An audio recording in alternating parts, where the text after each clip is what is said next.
algunos si se quiere salir, cada uno hace con su derecho lo que a partir de la semana que viene la idea es encontrarnos a través de Cisco, que es una aplicación que es más o menos la misma dinámica que esta, pesa más o menos lo mismo, le digo para aquellos que tienen el temor de que no les saturen los sistemas, y es bastante más segura en cuanto a las cosas que permite o no hacer dentro de los sistemas operativos. Así que vamos a ir por ese lado porque esto parece que viene para largo. Lo de Zoom lo hicimos como un mientras tanto y ahora que parece que esto de la cuarentena llegó para quedarse un par de meses, vamos a ver la forma más segura de hacerlo. Perdón a aquellos que les costó un montón bajar el Zoom, todo eso, es por el bien de todos. Vamos a lo nuestro. La clase pasada nos metimos de lleno con algunas cuestiones vinculadas con líneas imaginarias, con formas de medir, con formas de ubicar, localización relativa y absoluta, etc.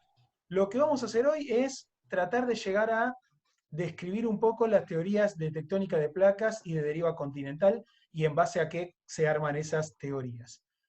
Antes que sigamos, ¿dudas que hayan surgido en cuanto a los videos que han visto, a los que han estado chusmeando, aquellos que pudieron hacerlo? ¿Dudas en cuanto a paralelo, meridiano, latitud, longitud, localización relativa, localización absoluta? ¿Alguna duda que tengamos para arrancar? ¿Dónde se encuentran los videos Varias. anteriores? Más que nada, el tema, viste, de latitud en relación con los vientos, eso Sí. es como que ahí... Bien, buena pregunta. Vamos a pensar la Tierra desde el Ecuador hacia cada uno de los polos como una serie de anillos cada vez más chicos, ¿sí? Al tener cada vez menor dimensión cada uno de estos anillos, para dar una vuelta entera sobre su eje, en lo que nosotros conocemos como la rotación, una vuelta entera sobre su eje, si yo estoy en el Ecuador, voy a necesitar hacer un recorrido mucho más amplio. Es decir, voy a chocarme con una masa gaseosa mucho más amplia que si estoy parado, por ejemplo, en alguno de los polos. Si yo estoy parado en el Ecuador, voy a girar, voy a moverme sobre la Tierra a 1700 kilómetros por hora. ¿Va bien? ¿Sí? Ahora, si estoy parado en un polo, prácticamente no tengo velocidad de movimiento porque voy a estar 24 horas para dar toda una vuelta sobre mi eje. 24 horas para dar una vuelta sobre mi eje. La velocidad es prácticamente de 0 kilómetros por hora. Por lo tanto, en un lugar voy a tener vientos más importantes. ¿Por qué? El viento, ¿alguno de ustedes anduvo en moto sin casco? Sí. Ah, qué bien, ¿eh? No, está bien, bárbaro, perfecto. Un ejemplo. Los Esa docentes del pregunta esa mañana. respondieron todos. Bien, la idea es que nosotros podamos entender que si yo voy en la moto, ¿no? Y están todos alrededor parados, yo voy haciendo cara de moto, ¿no? Cara de viento, como que me voy chocando todo, ¿no? Y no es que porque yo voy en moto el viento empezó a pegarme solamente a mí para recordarme que no tengo casco. Es una masa gaseosa que yo me la choco, ¿no? Y al chocármela yo me estoy encontrando con un movimiento, un roce entre un objeto y una masa gaseosa. Si yo estoy en la Antártida, vamos a ponerle en el lugar del polo sur, voy a encontrarme con que prácticamente no voy a tener vientos porque no me choco con nada que me roce. Yo voy muy lento girando, entonces el rozamiento es prácticamente inexistente. Ahora, si yo estoy en la zona del Ecuador y giro a 1700 kilómetros por hora, basta con que la masa gaseosa que acompaña a la Tierra en algún momento se desfase, que no gira a 1700 kilómetros por hora, ponle que gira a 1650, ya voy a tener vientos de 50 kilómetros por hora. No es que el aire sopla contra mí, es que yo sigo girando y el aire se detuvo, yo me lo choco. Lo que nosotros conocemos como los vientos constantes normalmente son vínculos con desfasaje entre el movimiento de la Tierra y la masa gaseosa que se aletarga un poco. Entonces nosotros nos chocamos el aire y parece, che, qué bárbaro, siempre hay viento en la misma zona. No, es la zona de mayor velocidad de circulación. ¿Va más o menos, Alejandro? Sí, sí. Por eso es muy común que nosotros encontremos tornados, tifones, huracanes, todo en la zona de el Ecuador y no encontremos eso en Berazategui. ¿Sí? Porque la circulación es de menor velocidad, por lo tanto el impacto sobre la masa gaseosa tiende a ser menor. Puede llegar a pasar que mañana justo hay un huracán en Berazategui y me caga la vida, pero todo indicaría que no debería pasar. ¿Vamos? Perfecto. Muy bien. Bien, ¿alguna duda más? Hola, Miguel Ángel, no te había saludado, perdón, Matías Ferreira. Se sigue sumando la marca. Buenas tardes. Bien, buenas tardes. Bien, seguimos entonces con el tema de hoy. El tema de hoy, hola, Cintia, pregunta. Cintia, sacate el muteo. O hacemos lenguaje de señas, no sé. No. Ahí No va. es para que no haga eco, por eso. Lo del efecto Coriolis, ¿es lo que Sí. explicó recién el compañero, eso? Si es por lo que explicó recién el compañero. Sí, lo de los vientos. Ahí va. Nosotros vamos a encontrar una lógica de división del efecto en cuanto a lo que es hemisferio norte y hemisferio sur. Y lo de hemisferio Coriolis tiene que ver con la velocidad de circulación, pero con un segundo fenómeno, que es el magnetismo de los polos. Los polos tienen un magnetismo, una carga que necesariamente es diferente, positiva y negativa en un lugar y en el otro. Al tener una carga diferente, la circulación hace que el magnetismo circule de manera diferente también.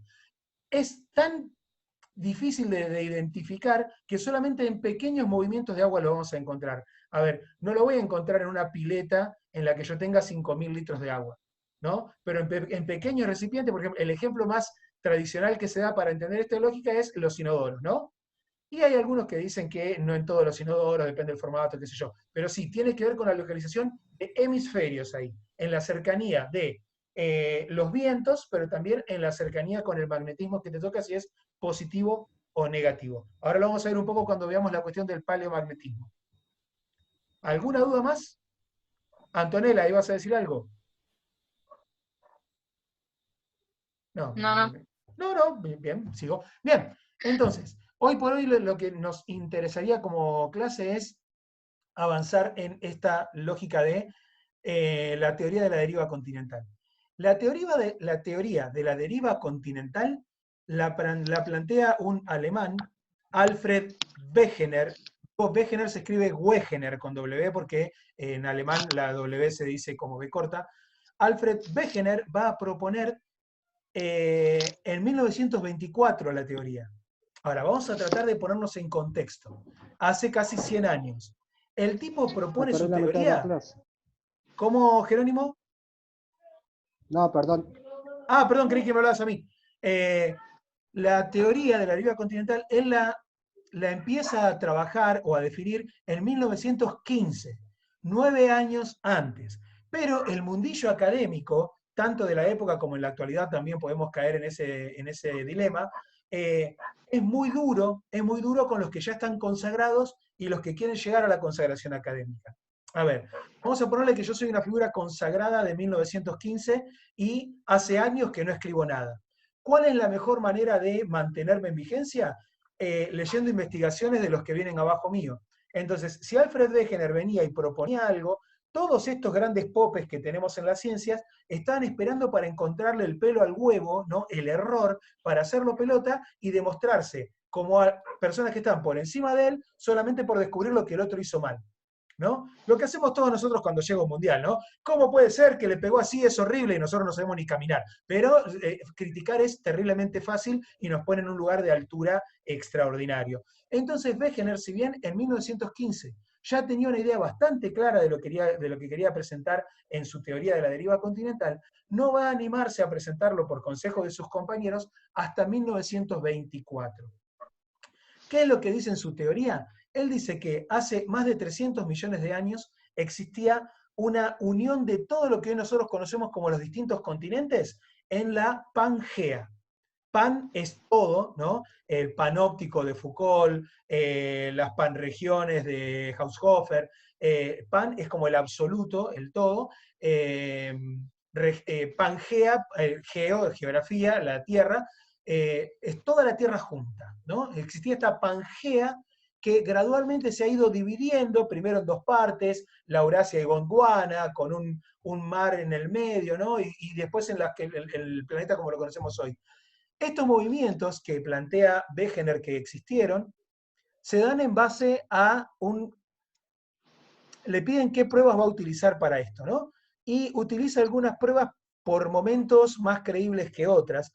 Las más contundentes son, si se quiere, las que buscan encastres de estilo puzzle, estilo rompecabezas, entre algunas costas. La más enigmática o la que le da mayor certeza es la de Sudamérica con África. La costa de Sudamérica con África, si yo las empalmo, son prácticamente ensamblables. Y si yo me meto en la zona profunda del mar, aún más ensamblable. Ahora, eso que él presenta como, mirá qué simpático cómo encastran, por algunos científicos fue tomado como un chiste. Mirá este otro tipo que al pedo que está, que se puso a recortar continentes y a pegarlo a ver qué daba, y como que no era prueba suficiente como para decir que enormes porciones de territorio de millones y millones de toneladas de masa se hayan podido desplazar a través del planeta. La pregunta era cómo también, ¿no? ¿Cómo se desplazaron? Recordemos que esto lo empieza a armar en 1915. Una de las pruebas más importantes que va a utilizar para la época es la de los fósiles. 2 restos fósiles por sobre todo. Uno, un helecho, que se encuentran partes en África, otras partes en la Antártida y otras partes en América del Sur. ¿Por qué uso un helecho como prueba? Porque este helecho en particular tiene características bastante claras, que son unas semillas muy grandes. Entonces, es imposible que el viento las haya levantado y haya hecho cruzar todo el océano para llegar hasta el otro lado. Por lo tanto, él dice que en algún momento esos 3 continentes tienen que haber estado juntos, ¿no? También encuentra, qué sé yo, palmeras, ¿no? Cercanas en un lugar de encuentro y de cercanía. Y más que nada va a usar la prueba de un reptil de agua dulce, que es el Mesosaurus. El Mesosaurus debe ser el dinosaurio menos famoso del mundo, ¿no? Nunca lo hubiesen puesto en Jurassic Park, es una especie de cocodrilo gigantón que tiene extremidades muy pequeñas, y esto lo hubiesen prohibido, ¿no? Desde un punto de vista físico, el llegar desde África hasta América o viceversa, ¿no? Lo encontraron en América del Sur y en África. Este bicho no puede haber llegado nunca nadando desde un lugar hasta el otro, y menos aún siendo un bicho de agua dulce. ¿Cómo se cruzó todo el océano? ¿Qué morfó en el medio? ¿No descansó nunca? ¿Cómo corno? Bueno, entonces él usaba eso como prueba. Los que lo trataron de desmentir dijeron que en la última glaciación se generó un sistema de islotes, ¿no? De islotes glaciares, que le permitían a este reptil ir de islote en islote de agua dulce, abasteciéndose de alimentos y eso.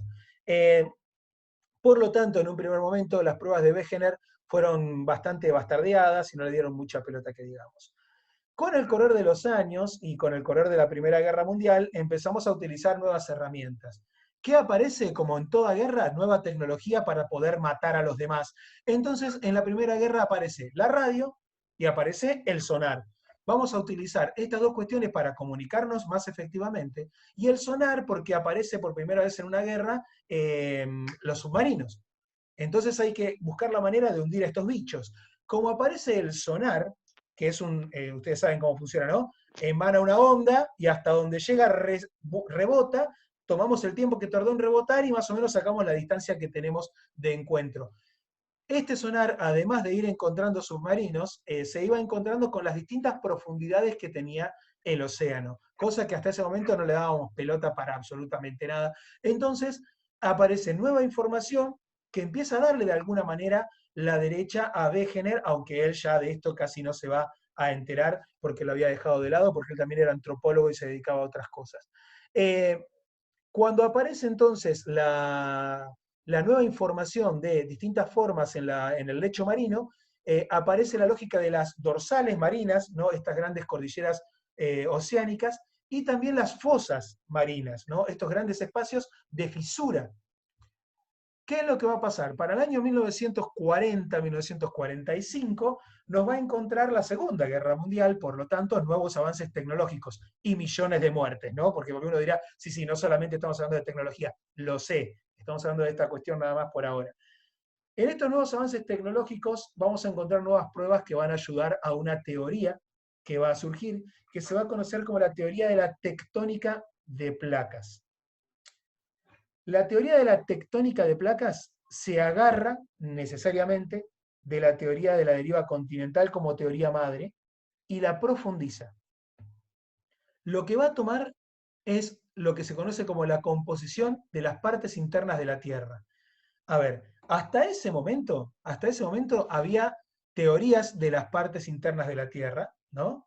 Pero gracias a Jebus, en la actualidad también tenemos teorías de las partes internas de la Tierra, porque nadie se ha metido a esos más de 3.500 grados a ver qué onda el níquel a 3.000 metros de profundidad. Entonces, nosotros tenemos una teoría en base a lo que es el magnetismo que encontramos afuera, en base a lo que son las fuerzas gravitatorias que tenemos, de cuáles son las distintas composiciones que voy a encontrar en los niveles internos de la Tierra. Básicamente son 3 niveles. El núcleo, ¿no? Una zona que se divide en 2 partes, una rígida, una piroplástica. Una zona mucho más amplia, que nosotros le vamos a decir el manto, ¿no? Que es toda una gran zona de material piroplástico, ¿no? No está sólido, sino que está en movimiento continuamente. Y una tercera zona o capa, que es la corteza, que es donde nosotros estamos paraditos en la actualidad. Como todo esto gira, y esto se relaciona con lo que hoy hablábamos con Alejandro, la masa gaseosa del planeta tiende a quedarse quieta y nosotros la chocamos y arrastramos. Lo mismo pasa con lo que está dentro de la Tierra. Lo que está dentro son toneladas y millones de toneladas de material piroplástico circulando a gran velocidad. Pero eventualmente eso se desfasa. Eventualmente se desfasa. Y al desfasarse genera algunos cambios en esta pequeña superficie que nosotros tenemos presente como lo es la corteza terrestre. Recordemos que la clase pasada dijimos que en algunas partes del planeta no supera los 10 kilómetros, ¿no? Son realmente zonas muy frágiles y que permiten descompresiones continuas desde el interior. Bien, teniendo en cuenta esto, teniendo en cuenta el núcleo, el manto y la corteza, podemos empezar a tener teorías. Si tienen tiempo de cuarentena libre y se les están acabando las series de Netflix, les recomendaría que se miren una película que, si bien la historia de amor es la más pedorra que se le ha ocurrido a los hollywoodenses, como cuestión científica funciona muy bien. La película se llama El Núcleo. Se rejugaron. Y trata de que se detiene el núcleo de la Tierra. Es como los Beatles, ¿no? El título de la canción es el estribillo, como que va para ese lado. Bueno, acá la idea es que podamos entender que las distintas capas que componen a la Tierra tienen características que les marcan estas delimitaciones. ¿Qué va a pasar? Nosotros somos una gran capa fría, o al menos templada, que flota sobre todo este océano piroplástico. Esto está en un equilibrio terriblemente frágil y se puede romper en cualquier momento. Entonces, estas placas que están rotas y se encuentran sobre el globo, a cada una de estas placas, perdón, a cada uno de estos sectores le vamos a decir placa tectónica. ¿Hasta ahí vamos? Sí, sí. Gracias, Sí. Fiorella, me clavó un me gusta, la mitad ya congeló pantalla y se fue a dormir, lo bien que hacen. Bien, ahora, si yo les comento que la tectónica de placas se agarra de la teoría de Wegener, es porque va a recuperar esta idea de que en un momento estuvo todo junto y se fue separando. Necesariamente cuando nosotros hablamos de 2 placas que se van separando, son cosas que se van empujando contra otro. Vamos a poner las dimensiones. Las dimensiones son inamovibles. Pongamos que estamos en un aula, ¿no? En un aula cualquiera de nosotros. Si yo ahora en la imagen estoy entre Fiorella y Mayra. Si yo me corro un poco del lado de Mayra, ¿no? Y dejo este espacio que se haga más ancho, necesariamente empiezo a comprimir el espacio con Fiorella. ¿Sí? Por lo tanto, al abrir acá espacio, todo este material piroplástico que está comprimido dentro de la Tierra va a tener un lugar para salir. Va a emanar material piroplástico. ¿Va yendo? Es probable que esto pase en una zona oceánica y acá vamos a encontrar la conformación de una fosa o una dorsal marina. ¿Va yendo? Bien, ahora, esto que yo empiezo a empujar contra Fiorella, empieza en un primer momento a tener millones y millones de toneladas de presión.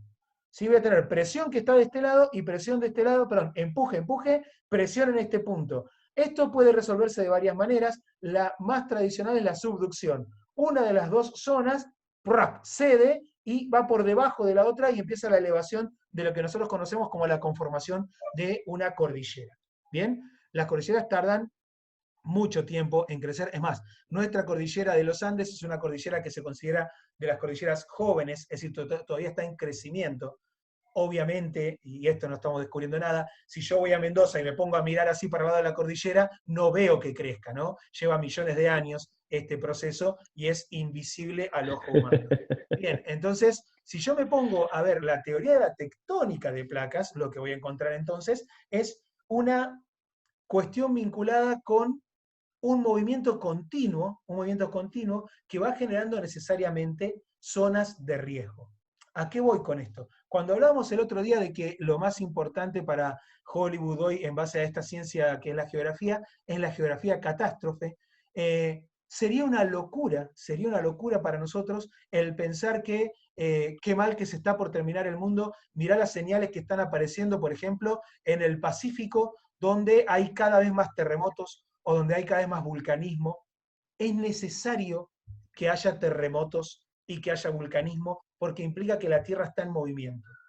Si la parte interna del planeta, el manto, por alguna circunstancia dejaría de moverse, también dejaría de existir la rotación, porque eso es lo que empuja y arrastra a la corteza a que se mueva, ¿sí? Y si deja de existir la rotación, deja de existir el magnetismo que se genera en los polos, y si eso deja de existir, desaparece la gravedad y nos vamos todos a flotar en 5 minutos y se acaba todo. Así que esto que existe de distintas grietas en el planeta, ¿no? Son cuestiones lógicas de un funcionamiento físico.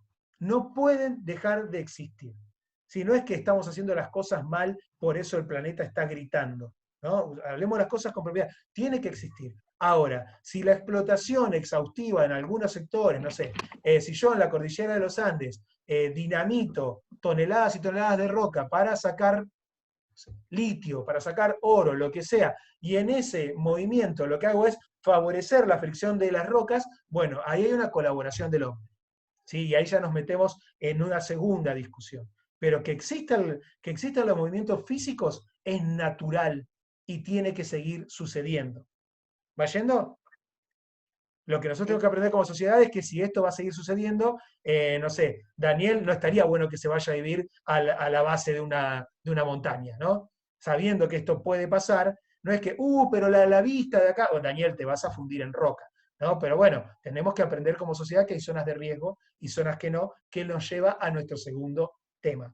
Hasta ahora, ¿dudas? No, ninguna. Ninguna, está todo tan claro todo. Bueno, perfecto. Entonces, seguimos avanzando. Para que se saquen alguna duda, o para que tengan nuevas dudas, que a mí me parece que la educación tiene que apuntar a generar más dudas que certezas, les voy a sugerir la visualización de un pequeño documental, de una fracción de un documental. El documental, y acá escribo al lado cómo se llama, Chat. Bien, el documental quizás ya lo vieron, es bastante conocido. Se llama Zeitgeist, ¿no? Le dicen los alemanes, todos sabemos qué significa, no tengo ni idea qué significa. Zeitgeist es un documental que hacen distintos científicos que se dedican a lo que se conoce como la ciencia crítica. Ojo con el objetivo que estamos teniendo con este video. No estoy dando este video como que es algo que es cierto lo que dice. Estoy dando este documental para levantar debates, ¿no? Hay cosas que nosotros damos por obvias. Por ejemplo, y cuento una anécdota horripilante, pero sépanla. Cuando yo empecé a hacer mis primeras prácticas docentes, con la profesora atrás mirando y toda la bola, en un momento había un muchachito ahí en el fondo que no preguntaba nunca nada, era la tercera clase que estaba ahí y nunca preguntaba nada. De golpe, en una pregunta si se entendió lo que estaba explicando y levanta la mano el chaboncito, ¿no? Entonces, bueno, le doy la palabra, bueno, el chabón respira, evidentemente. Entonces, cuando él me responde, yo le digo, ¿qué duda tenés? Y me dice, estábamos dando sistema solar. Me dice, ¿por qué todos los planetas son redonditos? Y me cagó. No lo sabía, no sé por qué todos los planetas son redonditos. Entonces, en una práctica docente, en algo tan básico como es que un planeta sea esférico, yo sabía que todos los planetas eran esféricos. Ahora, el por qué no lo llevé preparado. Obviamente. Porque no son cuadrados. ¿Cómo, Mateo? Porque no son cuadrados. En realidad fue mucho más al hueso y fue onda, bueno, es buena la pregunta que hace el compañero, para la clase que viene tenemos todos un trabajo práctico hecho sobre las fuerzas que intervienen sobre los astros en base a su circulación. Obviamente todos los compañeros lo odiaron y nadie más preguntó nada, ¿no? No hay nada mejor que controlar a través del miedo. Bueno, pero... Sacaste el ancho y te lo pegaste en la frente. No, pero ya va, después lo encontré de grande. No, la idea es que nosotros tenemos que sacarnos de ideas de que son cosas que son muy básicas y que por ahí no las discutimos nunca de tan básicas que son. La idea de que vean esta parte del documental que ahora les sugiero es que pongan en planteo algunas cuestiones de dónde sale la astrología, ¿no? El estudio de los astros, y la relación directa que tiene con los surgimientos de las distintas religiones. Insisto, no es la idea convocar al ateísmo, discutir todas las religiones y su falta de veracidad, sino, por el contrario, es más, yo practico una religión, pero que podamos ver que hay distintas formas de encararlo. ¿Sí? Les voy a poner, a ver, tiene 3 partes este documental, en este video en particular, después hay un segundo video, y la primera parte, que es la que nosotros vamos a ver, tiene que ver con los astros y las religiones. La segunda parte tiene que ver con la caída de las Torres Gemelas. Esa parte, si tienen tiempo de verla, está muy buena. Y una tercera parte tiene que ver con lo inflado que está el dólar y cómo lo sostienen inflado. El orden económico. Más que nada el orden económico y cómo se sostiene a través de distintas mentiras que se instalan. Pero bueno, les tiro los minutos que son necesarios ver. Desde el minuto 4:50 al 36:51. Obviamente estos son los que yo les sugiero. Miren lo que les plazca o directamente no lo miren. Yo se los sugiero. Por suerte ya lo vi como 20 veces. Así. Bueno. Bueno. No, está bueno, pero sí, es movilizador, para armar puntos de discusión. Cuando salió era una cosa bastante revolucionaria, no lo había hecho medio nadie a esto. Y además salió en una época en la que todos daban por obvio que la cuestión de las Torres Gemelas había sido, no sé, Bin Laden o Al Qaeda. Y no un autoatentado. Y cuando aparecen estos tipos diciendo fueron los mismos yanquis rompiéndose las torres, ¡wow! Como que se fue todo al carajo. Bien, entonces si pueden y quieren, por favor péguenle una chusmeadita por ese lado. Bien, preguntas. ¿Nadie? La clase pasada estaban como locos y ahora se me calmaron todos. El Valium me está haciendo desastres en esta vida. Bueno, vamos a poner entonces a compartir la bibliografía que vamos a usar para la próxima, que se sugiere que hayan leído. ¿Se acuerdan que la clase pasada sugerimos lo de Tarbuk? Ahora vamos a sugerir otra. ¿Dónde estás, corazón? Acá está. Bien, ¿se ve ahí la hojita? ¿El Word? Sí.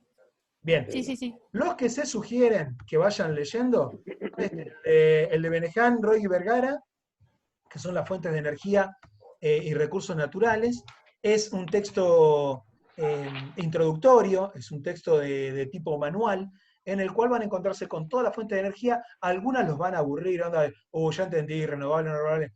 Dejen de marcarme la hoja, por favor, les pido. Bueno, y el segundo texto, antes de que me lo marquen de nuevo con esos grafitis locos, el del Ministerio de Cultura y Educación de la Nación, Ministerio de Cultura y Educación de la Nación, que habla del caso argentino en particular, ¿sí? Es decir, si bien habla de las fuentes de energía como algo genérico, se mete más que nada en el caso de la Argentina para profundizarlo un poco.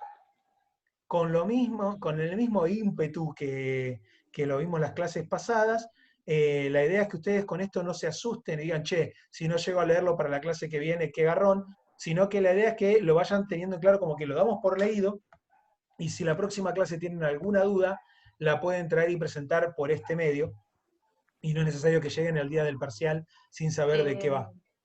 ¿Quién? Yo, Mayra. Este puede ser del Ministerio de Cultura, que tenga una resolución bastante mala. No hay otra, digamos, pues yo hice una copia y la verdad que se lee bastante mal. ¿Es este? A ver. ¿Es ese? ¿Se ve mal? Sí. Al menos la copia que yo tengo, sí. Me mataste. ¿Habrá otro link? La verdad es que es un texto re viejo que tenía yo, lo digitalizamos y lo subí de ahí. No es de la época en la que estaban los links, esto por ahí está digitalizado, lo tendré que chusmear. Si hay algo que, vamos a hacer así, haz el intento de lo que puedas, y lo que no puedas, decir, che, mira, acá en esta parte habla de tal cosa, no, es ilegible, explícamelo. Okay. Es ilegible, explícamelo. Y vamos a tratar de sanearlo así, por lo menos por esta vez. De poderlo hacer presencial, podríamos hacerlo mucho más fácil esto, pero bueno, yo también estoy aprendiendo, Mayra, disculpa. Bien, ¿alguno más? ¿Alguna duda? El de Tarbuk, si lo pudieron empezar a leer, ¿alguno tiene alguna duda de eso? El de Tarbuk, de placas tectónicas, es terrible. Es maravilloso, maravilloso. Maravilloso. Es tremendo. Pero leí. Pero es completito, es completito. Es súper completo. Más completito de lo que a uno le gustaría quizás, ¿no? Pero bueno. Exacto. Bueno, insisto con esto. Ustedes piensen esta materia como que es la materia que ustedes van a dar cuando tengan que dar ciencias sociales en primer año de secundario. Primer año de secundario es ciencias sociales, que incluye historia y geografía, y es toda esta parte de geografía, y en la parte de historia es todo antigua, que es lo que vamos a ver cuando lleguemos a la parte de historia. Así que está bueno esto no solamente para cursarlo, sino porque después se pueden ir haciendo de material que vayan a usar para cuando tengan que empezar a armar las clases y todo esto ya lo tengan masticado y digitalizado. Qué consuelo de mierda, ¿no? Pero bueno, hay que motivar de alguna manera. Bueno, si de esto no tenemos más dudas, salgo de acá. ¡Tin! Bien. Sí, Cintia. Sí, más o menos, porque a mí también como a Mayra me recostó el texto ese de Tarbus de las placas tectónicas, lo que más o menos entendí era que cuando dos placas están por ejemplo, en la famosa falla de San Andrés y sí. en otros lugares del mundo donde siempre hay sismos, es porque hay dos placas que como que están chocando o algo así, más o menos lo que entendí. No sé. Exactamente. Para facilitar esto, yo los invito a revisar un mapa en el que, búsquenlo así en Google, mapa de placas tectónicas, ¿no? Entonces vas a encontrar en el mapa cuáles son los límites de las placas, y eso te va a dar necesariamente donde se encuentran los límites, las zonas de fricción del mundo. Si vos querés ver en qué zona vas a tener vulcanismo, sismosidad y todo, vas a encontrar que no es casualmente, que coinciden con las zonas de encuentros de placas. Por eso vos vas a tener un montón de casos en la cordillera sur, ¿no? O la baja cordillera, como nosotros decimos, a la del sur de Argentina, Chile, que vas a tener continuamente, no sé, emanaciones de ceniza, alguna pequeña emanación de magma y qué sé yo, y no lo vas a encontrar eso en Chivilcoy. Nosotros acá vamos a tener otras realidades que no están vinculadas con eso, porque acá no tenemos ningún choque con ese estilo. Ahora, ellos no van a tener nunca inundaciones, y nosotros en Campana, Zárate, Escobar, tenemos inundaciones frecuentes, ¿no? Entonces, cada zona tiene sus características físicas a las que tiene que prestar más atención. Si yo en Campana me pongo a construir una casa y le hago un cimiento antisismo al estilo japonés, estoy tirando la plata a la basura. Ahora, si yo hago la casa con movimiento antisísmico y lo pongo a la vera del río, y se me va a inundar por Gil. Es decir, es desconocer la realidad geográfica de la zona, ¿no? Por eso, traten de hacer ese juego de vincular dónde están las zonas de fricción con dónde están los límites de placa, y vas a ver que te cierran los números. Bien, ¿alguna duda más? Lucas, le está dando de comer al Pou, ¿tenés alguna duda? ¿Nada? Sigo yo, bien. Bien, perfecto. La idea de esto es irnos de acá y ya meternos con una segunda cuestión, que es, si nos da el tiempo, aunque sea para empezarla, problemática población-recursos. Problemática población-recursos. Tema nuevo. Tema libre, la vaca. Problemática población-recursos, hay que, primero que nada, ubicarnos históricamente. ¿Qué es una problemática y a qué le decimos un recurso? Un recurso es, por definición, un elemento de la naturaleza que el hombre toma para satisfacer una necesidad. Voy de nuevo. Un recurso es un elemento de la naturaleza que el hombre toma para satisfacer una necesidad. Si el hombre encuentra ese elemento de la naturaleza, pero no lo utiliza para satisfacer una necesidad, es un elemento natural y no un recurso. En la actualidad están los que se animan a decirle a esa categoría recursos potenciales. Son cosas que el día de mañana por ahí el hombre lo utiliza, pero por ahora no. ¿Vamos hasta ahí? ¿Como el agua y el petróleo? Perdón. César. ¿Como el agua y el petróleo? No, esos ya son recursos que en realidad lo que no... Hay algunos que son rentables y no rentables. Por ejemplo, la Barrick Gold en Malvinas no extrajo el petróleo, no porque no sabe para qué sirve, sino porque hoy por hoy la extracción en ese pozo, al valor que está el petróleo, no vale la pena, no es rentable económicamente. El día de mañana, cuando el petróleo comience a escasear, que necesariamente su precio va a subir, ahí sí va a ser rentable sacarlo, porque económicamente va a ser negocio la relación extracción-venta. ¿Más o menos? No me convences, César, decime si no, si no te lo explico de nuevo, no tengo drama. ¿No? César. César. ¿Se entendió, César? Perdió el audio, perdió el audio. Bien. Se cortó todo. Ah, se cortó. Sí, La sí. pregunta es si se entendió. O vamos de nuevo. Se volvió a perder el audio. Bien, el audio es selectivo. Vamos a seguir entonces adelante. Perdón, César, que te estoy dejando atrás en el barco. La dinámica, entonces, población-recursos, hay que entenderla desde el punto de vista de que un mismo recurso históricamente no ha significado siempre lo mismo. Por ejemplo, en la antigüedad, si yo hacía un pozo en mis tierras y encontraba petróleo, era un garrón, porque no lo podía usar para nada, y eso me hacía que las tierras ya pierdan su valor de venta, porque donde yo debería tener una napa de agua para, no sé, los sembradíos o los animales, tengo este charco de crudo que no sirve para un cuerno. A ver, el primer uso que se le da al petróleo es militar, ¿no? Bañamos las bolas de fardo con petróleo para prenderlas a fuego y revoleárselas al otro, y por otro lado, una cuestión medicinal. Se vendían los boticarios, porque si vos tenías parásitos, te daban un frasquito de petróleo que vos te comprabas y te tomabas una rica cucharada de petróleo. ¿Morían los parásitos? Sí, morían los parásitos. Con los parásitos moría toda la flora intestinal. Pero bueno, hay que ver cuál es el mal menor, ¿no? Te tomabas entonces una cucharita de petróleo y seguías. Entonces no era rentable tener petróleo. Hoy por hoy, si yo encuentro petróleo en mi casa, soy los Beverly ricos, ¿no? Esta lógica de hacer un pozo y encontrar petróleo, pero también acá tiene que ver con la lógica del patrimonio, que ya vamos a ver la clase que viene. ¿Qué es el patrimonio? En Estados Unidos, si yo me compro una casa, es mío todo lo que yo me compro desde los límites externos hasta el centro de la tierra. Entonces, si yo hago un pozo y encuentro petróleo, el petróleo es mío. En Argentina nosotros compramos la superficie de la tierra. Por lo tanto, si hacemos un hueco para sacar agua de la napa, tengo que pagar, porque eso es parte del Estado. Y si yo hago un pozo y saco petróleo, me quiero matar, porque me tengo que ir de acá y el Estado me compra las tierras al valor fiscal que tienen. Es decir, no se pongan a hacer pozos en su casa a ver si encuentran petróleo, que sería un garrón que así suceda. Bien, entonces, el recurso a lo largo de la historia va cambiando de valor. Por ejemplo, la madera. La madera tiene un valor enorme en un momento y en otro momento otro. Por ejemplo, todas las canciones que nosotros conocemos de cuna, que son traídas de Europa por nuestros grandes arrebatadores europeos, cuando llegan acá tienen que ver con bosques. Juguemos en el bosque mientras el lobo no está, y todo este tipo de las hadas y todo eso que se mueve en el bosque. Ahora, si nosotros miramos un mapa de Europa, no queda prácticamente bosque porque lo talaron todo. Hay que hacer una casa, talamos árboles, ponemos una casa. Hay que calentar la comida, talamos un árbol. Hay que poner sembradío, talar unos árboles y poner sembradío. Hay que tener animales, talar árboles y poner animales. Talamos, un gran valor la madera hasta que la hicimos pelota y no sirvió más como recurso de intercambio. En la actualidad, la madera tiene otra valorización. Chicos, nos queda recontra poco tiempo. Si alguien tiene una duda, es un buen momento para que la evacúe. Se va a cortar en breve y vamos a quedar como... ¿Ah?